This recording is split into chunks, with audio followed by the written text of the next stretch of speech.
Welcome back to the deep dive. We are really glad you're here with us today because we are opening up a file on a figure who honestly challenges the cynicism we usually have about politics.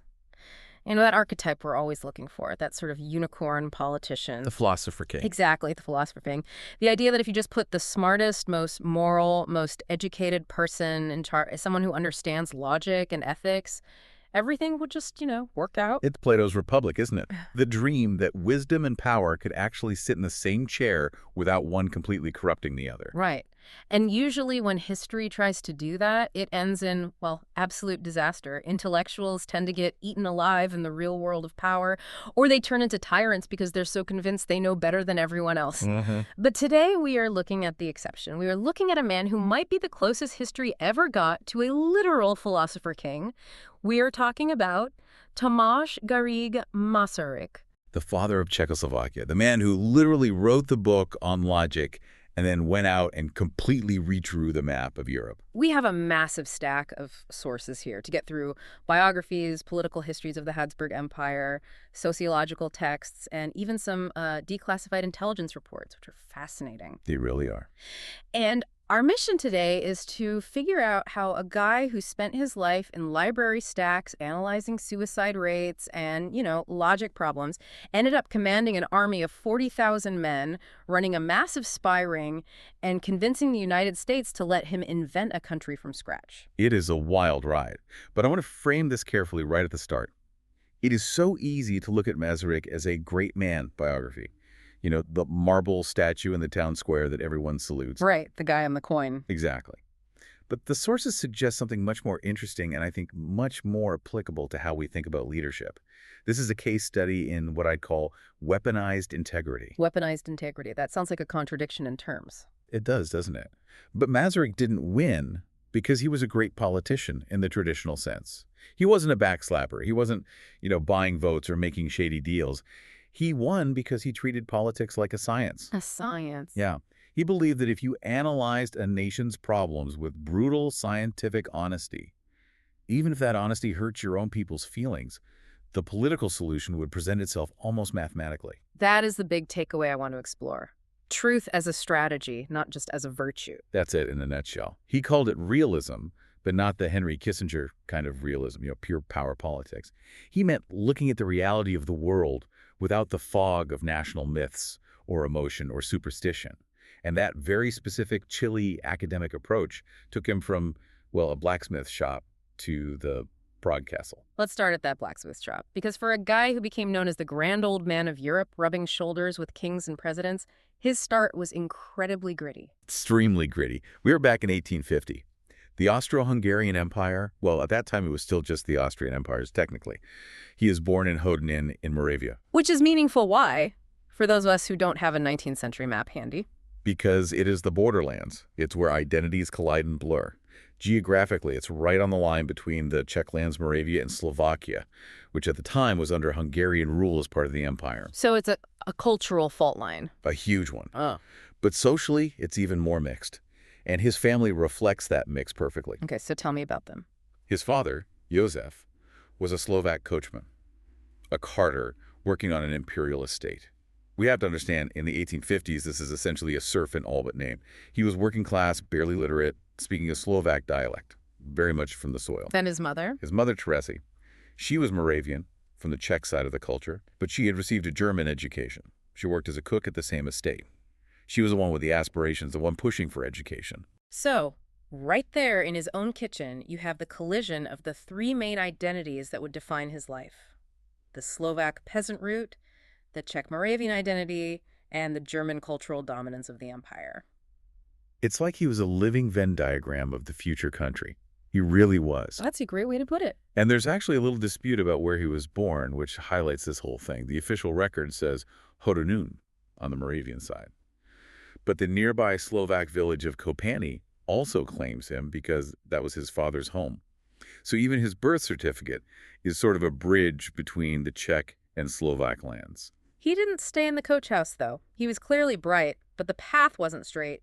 The notes mention he actually worked as a blacksmith. Briefly, yes.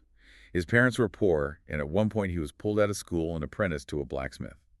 He knew what manual labor felt like. He knew the smell of the forge. But his teachers saw his potential.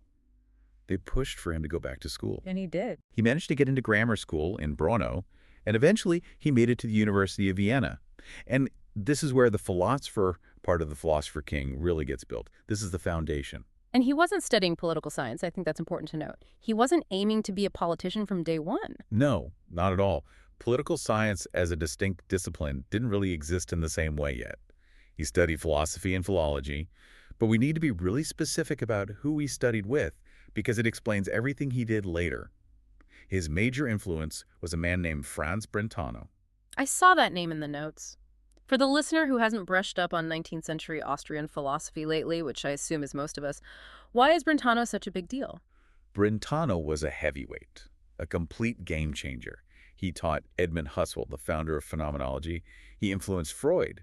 Brentano's big thing was empirical psychology.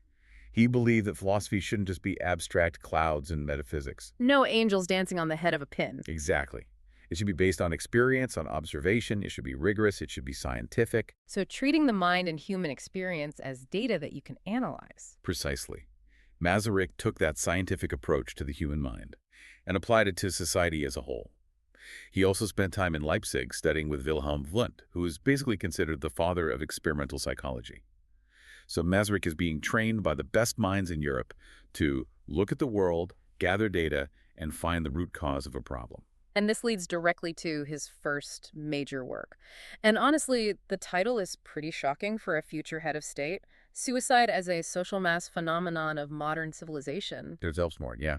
Why is a future president writing his habilitation thesis, his big 10-year book on suicide?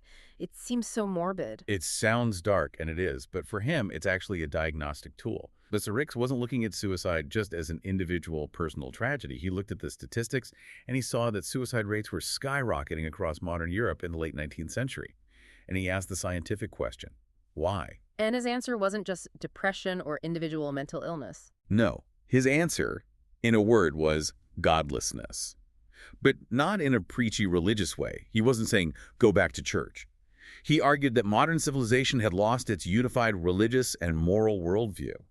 The old certainties of Catholicism were fading under the weight of science and modernity, but nothing coherent had replaced it. So people were adrift. Completely. He said people were half-educated. They knew enough to doubt the old religions, but not enough to find a new scientific or philosophical meaning for their lives. They were unmoored. They were suffering from what sociologists later called enmary, a sense of normlessness. Exactly. Masaryk viewed society as a patient on an operating table. He saw social problems, alcoholism, suicide, violence, political corruption as symptoms of a deeper disease. And for him, that disease was ignorance and a lack of spiritual or moral direction. So if the disease is ignorance, the cure is? Education, enlightenment. He didn't see himself as a politician initially. He saw himself as a national educator. He had this almost touching faith that if he could just teach people how to think clearly, how to be rational, the politics would fix itself. That is a very high-minded academic view. Usually when guys like that enter the public square, they get absolutely crushed because they refuse to play the game, they don't want to get their hands dirty. Or they start lecturing the voters and the voters hate them for it. Right. But Masaryk was different because he was combative. He actually loved to fight, didn't he? Oh, he relished it. In 1882, the university in Prague split into a German university and a Czech university. Masaryk became a professor of philosophy at the new Czech Charles Ferdinand University, and almost immediately he started attacking his own side. This is the academic rebel phase, and this is where I think the story gets really counterintuitive. Usually a nationalist leader tries to build up his nation's myths. We are the greatest, most ancient people with this glorious past. Masaryk did complete opposite. He did. Which brings us to the manuscripts controversy. This is like a Dan Brown plot set in a 19th century library. Lay it out for us. What were these things? So earlier in the 19th century, these ancient manuscripts were discovered. The Rukopisi Kralovajdvorsky, Zelenohorsky. They supposedly contained epic Czech poems from the early Middle Ages for the 9th and 13th centuries. So this is a huge deal for people trying to assert their identity. A monumental deal. For the Czech national revival, these were the holy grail. It was proof that Czech culture was just as old and sophisticated as German culture. It was their national epic. We have our own Beowulf. We have our own Iliad. Exactly. It was a massive point of national pride. The National Theater in Prague was decorated with scenes from these poems. The great composer Bedřich Smetana wrote music based on them. It was the very foundation of the modern national identity. And then Professor Masaryk comes along. And then Professor Masaryk, the philologist and sociologist, looks at them with his cold scientific eye and says, these are fakes. And he didn't just whisper it in the faculty lounge. No, he led the charge. He founded an academic journal called Athenaeum, and he dedicated issue after issue to demolishing them. He brought in linguists, historians, chemists to analyze the ink and parchment. He used sociology and logic to prove that the values and ideas in the poems were pure 19th century romanticism, not medieval thinking. He showed they were modern forgeries, almost certainly made by the guys who found them. Oh my God, imagine the reaction. You are telling a subject, people who feel oppressed by the Austrians, that their greatest source of pride, their foundational story, is a lie. They hated him. They absolutely despised him.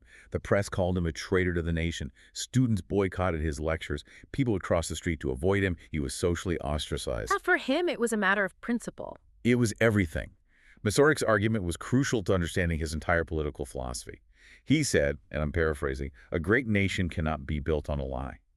If we want to be free, we have to live in reality. If our culture is fake, our politics will be fake, and our freedom will be fake. That is that weaponized integrity you mentioned. He was willing to be the most hated man in Prague to prove a point about truth.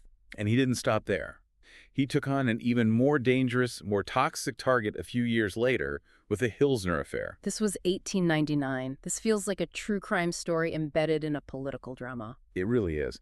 A young Czech woman, Agnieszka Husová, was found murdered in the woods. And the police arrested a local Jewish drifter named Leopold Hilsner. He wasn't a particularly sympathetic character in the eyes of the public. Okay, a murder trial. But the prosecution and the press didn't just argue murder. They started hinting at ritual murder. The blood libel. The medieval anti-Semitic canard that Jews use Christian blood for Passover rituals in 1899. That feels incredibly late for that kind of superstition to be taken seriously. It was late, but anti-Semitism was absolutely rampant in Central Europe at the time. The press whipped the public into a frenzy. It was a lynch mob atmosphere. It became the Czech version of the Dreyfus affair, which was happening in France around the same time. And Masaryk, the guy who just got done telling everyone their national poems were fake, decides to jump into this fire. He jumps in head first. Did he think Hilsner was innocent? He wasn't sure about the murder charge itself. Hilsner was a shady character, but Masaryk was absolutely scientifically certain that ritual murder was superstitious garbage. He attacked the entire anti-Semitic basis of the trial. He argued that a modern, rational society cannot put a man in jail based on medieval voodoo. He wrote pamphlets. He appealed directly to the Minister of Justice. And the backlash this time. Even worse than the manuscripts. Now, he wasn't just a traitor. He was a Jew lover, a stooge for international finance, all the usual tropes. His wife, Charlotte, and their children were harassed in the streets. His students literally shouted him down in the middle of his lectures. He was physically threatened. But this cemented his reputation, his brand. Nebat se a nekrast. Fear not and steal not. It became his motto. It's practical ethics in 4 words. Don't be afraid of the mob, don't be afraid of the powerful, and don't be corrupt.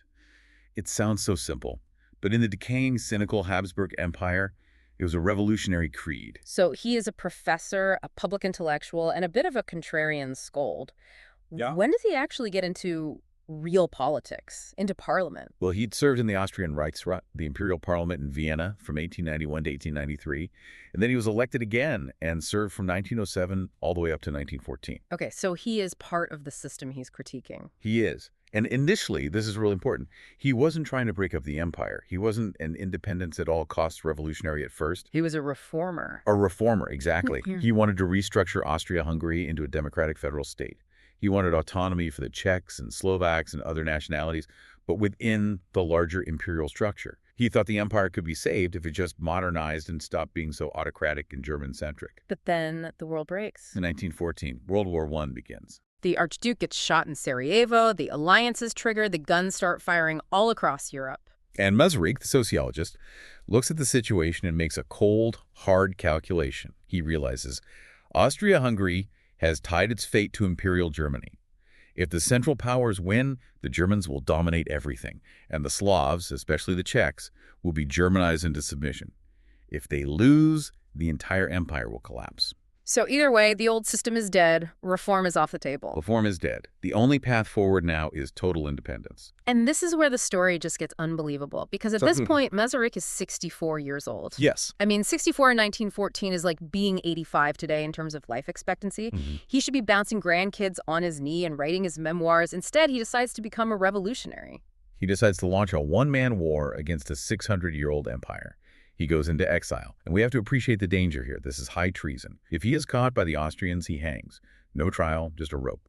He leaves in December 1914 with his daughter Olga. And he had to leave his wife and the rest of his family behind. He did.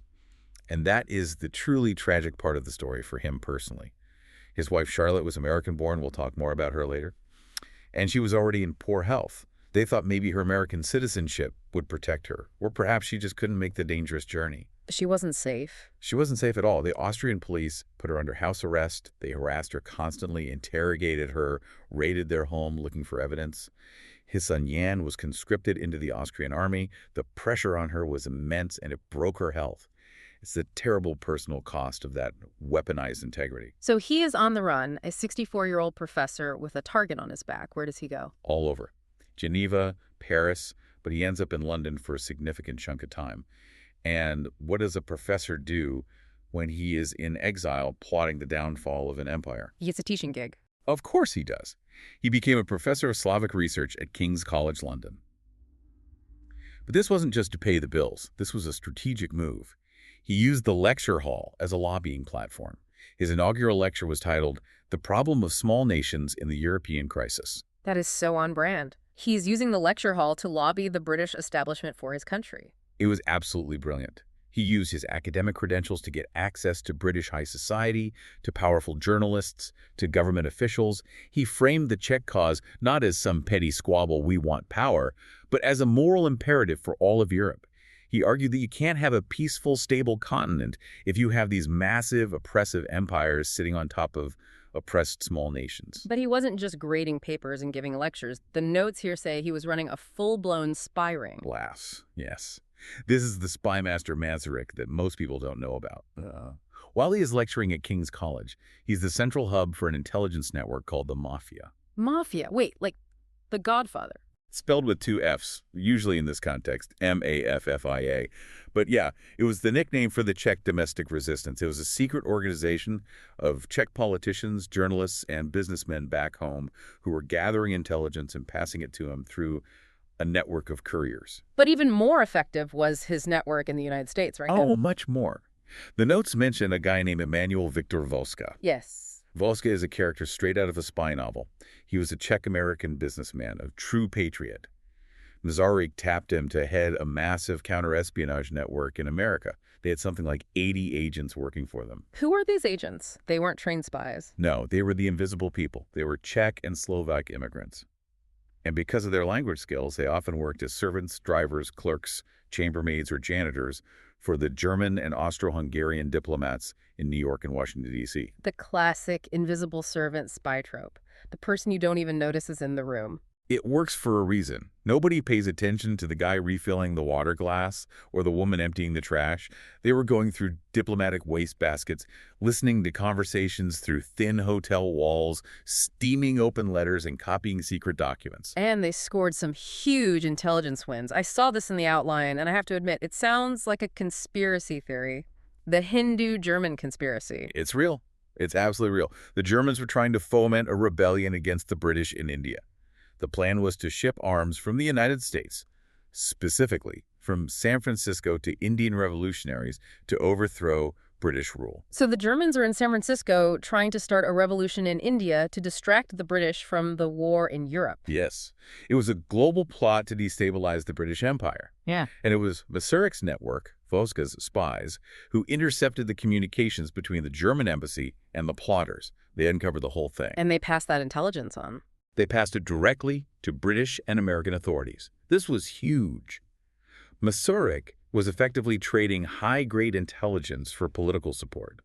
He was saying, look, I'll help you catch German spies and disrupt their plots. In return, you need to start taking the idea of Czechoslovakia seriously. It gave him leverage. He proved that the Czechs were active allies in the war, not just passive victims asking for a handout. Precisely. But intelligence wasn't enough. He knew he needed an army. The Czechoslovak Legion. This is the part of the story that just blows my mind. How do you build an army for a country that is not on the map? You recruit from the people who are fighting for the enemy but don't want to be. The prisoners of war. Right. There were hundreds of thousands of Czechs and Slovaks who had been conscripted into the Austro-Hungarian army and sent to the Eastern Front to fight Russia. They didn't want to fight for the emperor against their fellow Slavs. Many of them surrendered to the Russians at the first opportunity.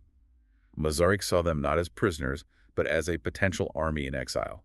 But the Russian government must have been skeptical. Hey, can we arm these tens of thousands of enemy prisoners and let them fight for you? It sounds crazy. They were very skeptical at first under the Tsar. But after the Russian Revolution in February 1917, the Russian army was collapsing. The provisional government was desperate for anyone who could hold a rifle and fight the Austrians. So Masaryk traveled to Russia again. He is in his late 60s, traveling through a war zone and a revolution to organize this legion. And he succeeded. He did. Eventually, they formed a corps of over 40,000 troops. Some estimates go as high as 60,000. 40,000? That's not a militia. That's a serious military force. And they proved themselves almost immediately. At the Battle of Zborov in July 1917, the Czechoslovak Legion fought alongside the Russians and completely overran the Austrian trenches. They took thousands of prisoners. It was a stunning victory at a time when the Russian army was falling apart. And this changed the entire narrative for Masaryk. Completely. Masaryk could now go to the French, the British, and the Americans and say, I am the commander-in-chief of 40,000 battle-hardened men on the ground actively fighting the Central Powers. We are a belligerent nation. We are earning our independence with blood. It's scientific politics again. You don't just ask for favors. You create a tangible asset, in this case an army, and you trade it for political recognition. Exactly. And the story of the Legion gets even more complicated after the Bolsheviks take over in October 1917. The Legion ended up having to fight their way across the entirety of Siberia to get out of Russia. They controlled the Trans-Siberian Railway for a time. It's an absolute epic, a story in itself. An army without a country controlling the longest railway in the world. Yes. But for Masaryk, the key was that the Legion existed as a powerful bargaining chip on the world stage.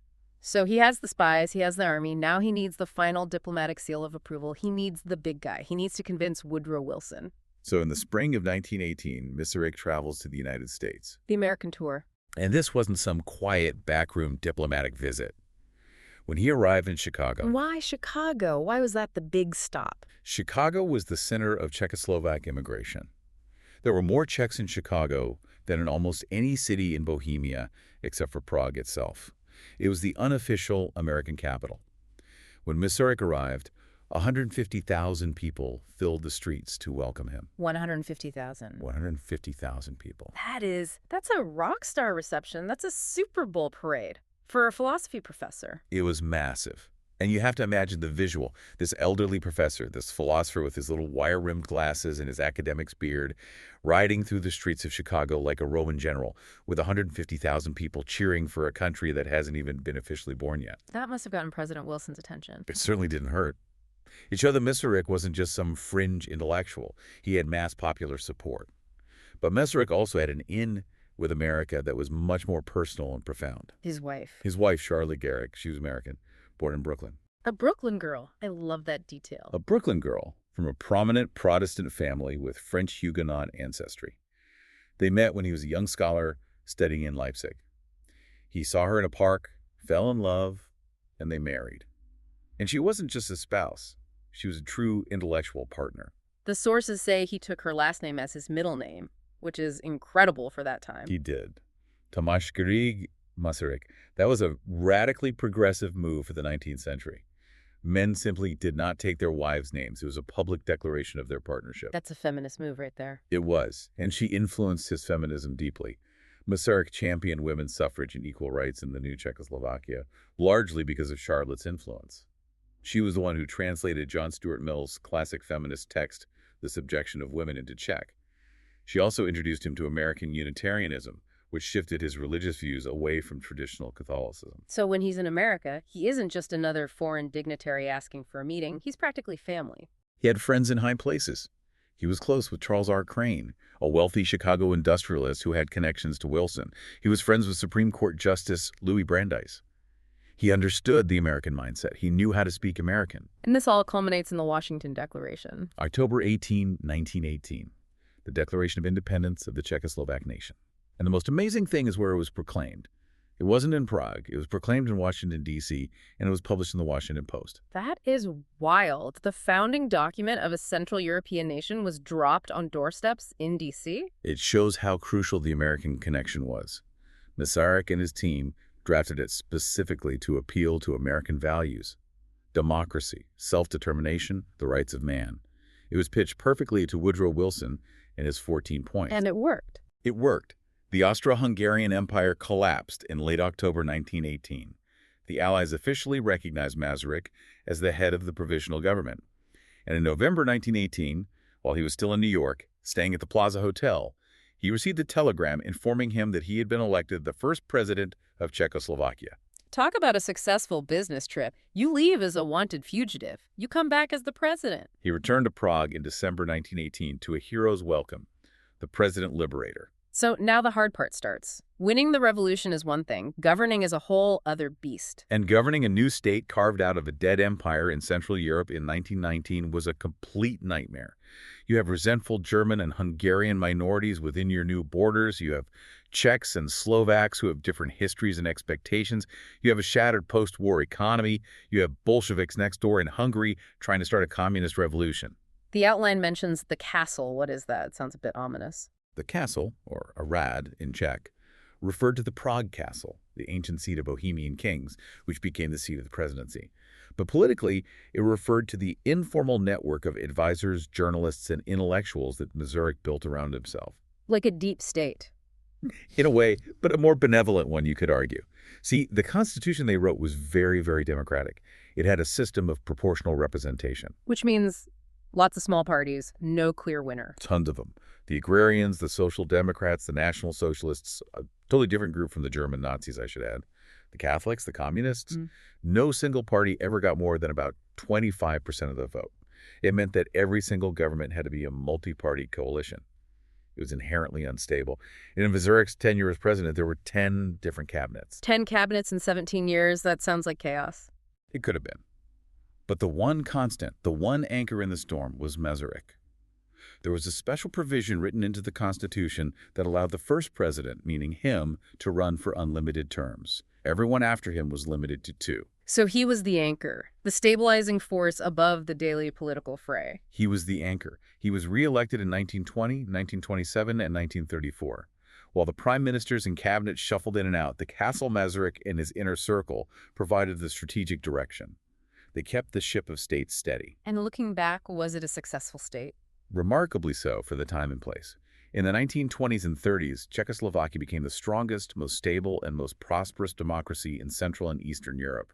While its neighbors were falling one by one into authoritarianism, Poland, Hungary, Austria, and obviously Germany, Czechoslovakia remained a functioning parliamentary democracy with a strong industrial economy. He also seemed to really push that scientific management stuff he loved. He absolutely did. He sponsored the Mazurs Academy of Labor, which was dedicated to studying scientific management like Taylorism in the U.S. He wanted the country, its factories, its government to run efficiently, rationally. He poured money into education. He was trying to build a state in his own image, rational, educated, industrious, and democratic. It sounds almost too perfect, and I know because this is the deep dive, we have to look at the cracks in the marble statue.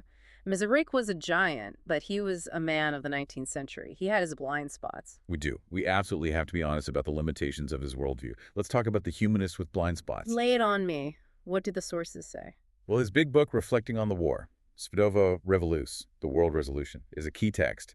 In it, he identifies the Western powers, Britain, France, the U.S., as the bearers of higher humanitarian principles. He sees the war as a victory for democracy over theocracy and autocracy. Which sounds nice, I guess. It does, until you remember that Britain and France were massive colonial empires, ruling over hundreds of millions of people without their consent, and the United States practiced racial segregation under Jim Crow laws. Masaryk sort of glosses over all of that. He implicitly identified humanity and democracy with peoples of European stock. He didn't seem to engage deeply with the injustices of colonialism or racism outside the European context. So his universal humanism was actually quite Eurocentric. Very Eurocentric. He saw democracy as a product of Western Protestant civilization, and he wasn't always sure other cultures were ready for it. It was a common view at the time, but it's a definite blind spot from our perspective. And what about the Jewish question? This gets really complicated. We said earlier he was a hero for defending Hilsner against the blood libel. He was. And he was a genuine friend to the Zionist movement. He visited Mandatory Palestine in 1927, I believe, one of the first heads of state to do so. There are kibbutzim and major streets named after him in Israel to this day. He is revered there. But there's a but. There's a but. If you look at his private writings and some of his political calculations, he also believed and repeated the old trope that Jews controlled the press. The classic anti-Semitic conspiracy theory. Yes, but here is the bizarre, complex twist. He didn't use it to attack Jews. He used it as a strategic political calculation. His thinking was, if the Jews control the press in America and Britain, then I need to be friendly to the Zionist cause so that they will write good things about Czechoslovakia and influence their governments in my favor. That is one of the most intellectually convoluted things ever heard. He believed the anti-Semitic trope, but tried to use it for a good outcome. Exactly. Historians who've studied this note that he used the same anti-Semitic trope found at the bottom of all anti-Jewish accusations, but he did it to court support. It's a very complex, uncomfortable contradiction.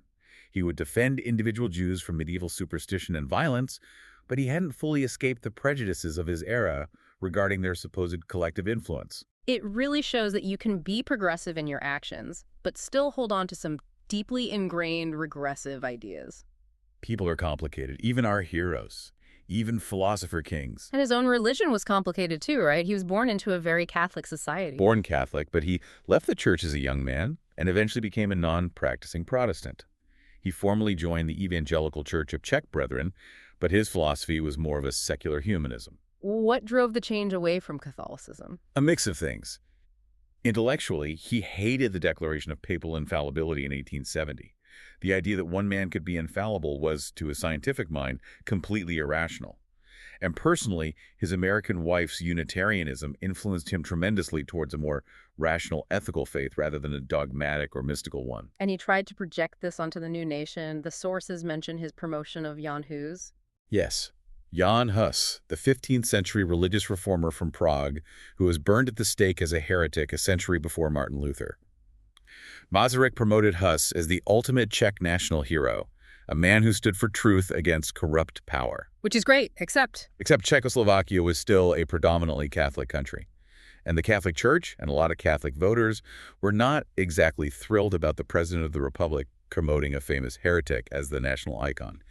It caused a lot of friction. Always the professor, trying to teach the nation a lesson that maybe they didn't want to learn. He felt it was a lesson they needed to learn. He wanted to shift the national character away from what he saw as subservient Austrian Catholicism toward a more independent, truth-seeking Protestant humanist ethic. So we get to the end of this long, incredible life. He resigns in 1935. He was 85 years old. His health was failing. He had suffered at least one stroke. It was time. He resigned and recommended his longtime foreign minister and protege, Edvard Beneš, as his successor. And he died in 1937. September 14th, 1937, at the age of 87. The timing is just haunting. It is the most merciful thing about his death. He died less than 2 years before the Nazis marched in and occupied his country. He didn't live to see the Munich Agreement in September 1938, where the Western allies he admired so much, France and Britain, betrayed Czechoslovakia and handed it over to Hitler. He died believing the experiment was a success, that his life's work was secure. He did. He was mourned around the world as the grand old man of Europe. The funeral was a massive state event, a huge procession through Prague. He died at the peak of his legacy. And that legacy is so fascinating because it pops up in the weirdest, most unexpected places. It really, really does. I was reading the list of commemorations from the sources. Obviously, there are statues all over the Czech Republic, but Mexico City. Avenida Presidente Masaryk. That's right. The fanciest, most exclusive streets in Mexico City. It's the Rodeo Drive. Why? What's the connection? In the 1930s, President Lázaro Cárdenas of Mexico deeply admired Masaryk's democratic principles and his stance on self-determination for small nations. He named the street in his honor in 1936, while Masaryk was still alive. That is amazing. And Israel, as you mentioned. Kibbutz Kfar Masaryk, Masaryk Square in Tel Aviv. He is a genuine hero there because of his early and consistent stance against anti-Semitism and his support for a Jewish homeland. And the U.S. has its share of memorial Statues in Washington, D.C. and in Chicago, of course. And there's a small town in Florida called Masaryk Town. Masaryk Town, Florida. You can't make this up. It was founded in the 1920s by Slovak and Czech immigrants as a farming community. They named it after their hero, the man who gave them a country. And my personal favorite legacy item, just because it's so strange, pop culture. The Faith No More album. Yes. The 1997 album of the Year by the American rock band Faith No More. The cover is a famous photograph of Masaryk's funeral procession. It's a photo of him, I believe, lying in state. The band said they chose it because it had a certain gravitas and sadness that fit the somber tone of the album.